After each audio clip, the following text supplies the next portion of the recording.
సమర్థ సద్గురు సాయినాథ్ మహారాజుకి జై. సాయి భక్తులందరికీ నమస్కారం అండి. అందరూ ఎలా ఉన్నారు ఫ్రెండ్స్? మన సాయినాథుని దయ వల్ల అందరూ సంతోషంగా ఉంటారు అని మనస్ఫూర్తిగా కోరుకుంటూ ఈ రోజుటి వీడియో స్టార్ట్ చేయబోతున్నానండి. ఇక ఈ రోజు వీడియోలో మనం చూడబోయేది ఏంటంటే, తల్లి నీ మనసులో భయం అనేది పట్టుకుంది, నీ భవిష్యత్తు ఎలా ఉంటుంది, నీ పిల్లల భవిష్యత్తు ఎలా ఉంటుంది అని చెప్పి ఆందోళన మొదలైంది కదా. ఆ ఆందోళన తొలగించి నీకు ప్రశాంతమైన జీవితాన్ని అందిస్తాను బిడ్డ అని చెప్పి బాబా గారు మనకు ఒక మంచి సందేశాన్ని తీసుకొచ్చారండి. ఆ సందేశం ఏంటి, బాబా గారు మనకి ఏం చెప్పబోతున్నారు, ఏ విధంగా మనకు ఆ భయాన్ని పోగొడుతున్నారు అనేది ఆయన మాటల్లోనే విందామా. బాబా గారు ఏం చెప్తున్నారంటే, మామూలుగా మనం బాబా ముందుకు వెళ్ళి నమస్కారం చేసుకుని ఆయనకు మన బాధలన్నీ కూడా చెప్పుకొని, బాబా నా భర్త నాతో బాగుండేలా చెయ్యి, నా పిల్లల భవిష్యత్తు బాగుండాలి, నా జీవితంలో ఎప్పుడూ సుఖ సంతోషాలు ఉండాలి, ఎన్ని బాధలున్నా ఎన్ని కష్టాలు వచ్చినా తట్టుకొని నిలబడే శక్తి అనేది నాకు నా బాబా ఇస్తారు, నా కుటుంబాన్ని నాకు తోడుగా ఉండేటట్టు చూడు బాబా, నా కుటుంబ సభ్యులందరూ కూడా సంతోషంగా ఉండాలని మనం కోరుకుంటూ ఉంటారు కదా. ఇలా మనం కోరుకుంటూ ఉంటాం, కానీ మనలో ఉన్న భయాన్ని పోగొట్టడానికి బాబా గారు ఒక చిన్న కథ ద్వారా మనకు చెప్పబోతున్నారండి. అది ఏంటి అనేది చూద్దాం. ఒక రాజ్యంలో ఒక రాజు ఉండేవాడు. ఆ రాజుకి సకల భోగ అన్ని అవసరాలు అన్ని వసతులు కలిగి పంచభక్ష పరమాన్నం తినే ఒక స్థాయి అనేది ఆ రాజుకుంది. అన్నీ ఉన్నాయి, చక్కని భార్య పిల్లలున్నారు, సుభిక్షమైన రాజ్యం అనేది ఉంది. ఆ రాజ్యాన్ని పరిపాలించే సామర్థ్యం కల ఒక శక్తివంతమైన ఒక రాజు అన్నమాట. కానీ ఆ రాజుకి ఉన్నది ఒకే ఒక్కటి, మనశ్శాంతి. మనశ్శాంతి అనేది కరువైందండి. ప్రశాంతత లేదు, మనసులో ఏదో అలజడి, ఏదో భయం.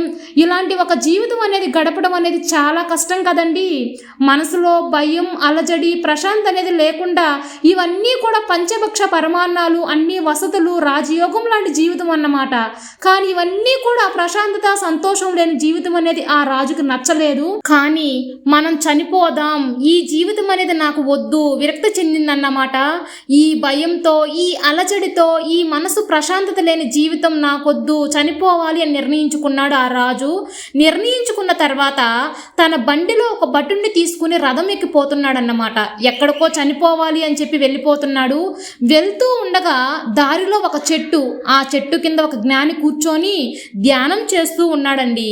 ఆ రాజు ఆ జ్ఞాని సైడ్ చూసి అనుకుంటూ ఉన్నాడు దూరం నుంచి, ఎలాంటి ఆడంబరం లేకుండా నిరాడంబరంగా ఇలా కూర్చొని చెట్టు కింద జ్ఞానం చేసుకుంటూ చాలా ప్రశాంతంగా ఉన్నాడు కదా, ఇలా కూడా జీవించవచ్చా, ఈ జీవితంలో ఇంతటి ఆనందం అనేది ఉందా అని చెప్పి రాజు అనుకుంటూ ఉండగా నేరుగా వెళ్ళి ఆ రథం ఆ జ్ఞాని దగ్గర ఆపిందన్నమాట. ఆ రాజు ఆపమంటాడండి. ఆపిన తర్వాత దిగి కిందకు వచ్చి ఆ జ్ఞాని కూర్చున్న బల్ల పైన రాజు కూడా కూర్చుంటాడండి. ఆ రాజు కూర్చున్న కొద్దిసేపటికే జ్ఞాని కళ్ళు తెరుస్తాడు. ఈ లోపలే రాజు గమ్మును కూర్చొని ఇలా కాలు మీద కాలు వేసుకొని అలా ఆడిస్తూ ఉంటాడండి. మనకు తెలుసు కదండి, మామూలుగా కూడా మనందరం నిల్చున్నా కూర్చున్నా కూడా ఆడించడం అనేది ఒక అలవాట్లోగా ఉంటుంది. ఆ అలవాట్లో పొరపాటుగానే రాజు అనేది కూడా కాలు ఆడిస్తూ ఉన్నాడు. ఆ ఆడిస్తూ ఉన్నాక రాజుని జ్ఞాని అతని వైపు చూశాడు. ఇలా చూడగానే ఆ రాజు కొంత భయం అనేది ఏర్పడిందండి. ఆ భయానికి కాలుని కిందకి దించేశాడు గబుక్కున. అప్పుడు జ్ఞాని వచ్చి ఇలా అడుగుతాడన్నమాట, కాలు ఎందుకు దించేశారు రాజావారు అని అడుగుతాడు. చూడగానే నాకు ఏదో భయం వేసింది, అందుకని దించేశాను అంటాడు. ఈ అలవాటు మీకు ఎప్పటి నుంచి ఉంది అని అంటాడు. నాకు చిన్నప్పటి నుంచి ఉంది, అందుకే నేను ఈ కాలు ఊపాను.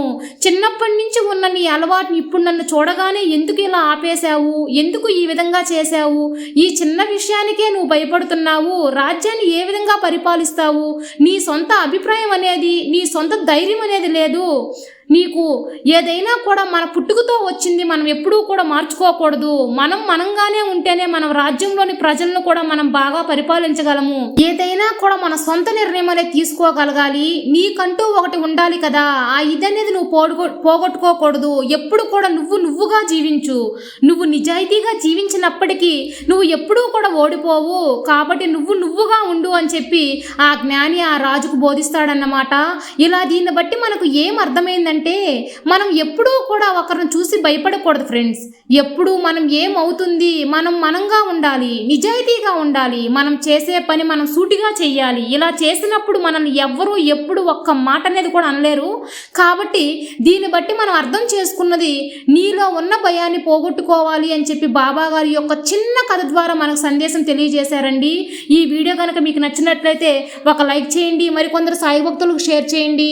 అలాగే కొత్తగా చూసేవో సబ్స్క్రైబ్ చేసుకోండి, బెల్ ఐకాన్ యాక్టివేట్ చేయండి. నేను ఎప్పుడు కొత్త వీడియో పెట్టినా మీ వరకు వచ్చేస్తుంది. మరొక మంచి వీడియోతో మళ్ళీ కలుద్దాం. అంతవరకు సెలవు. సర్వే జన సుఖినో భవంతు. జై సాయిరామ్.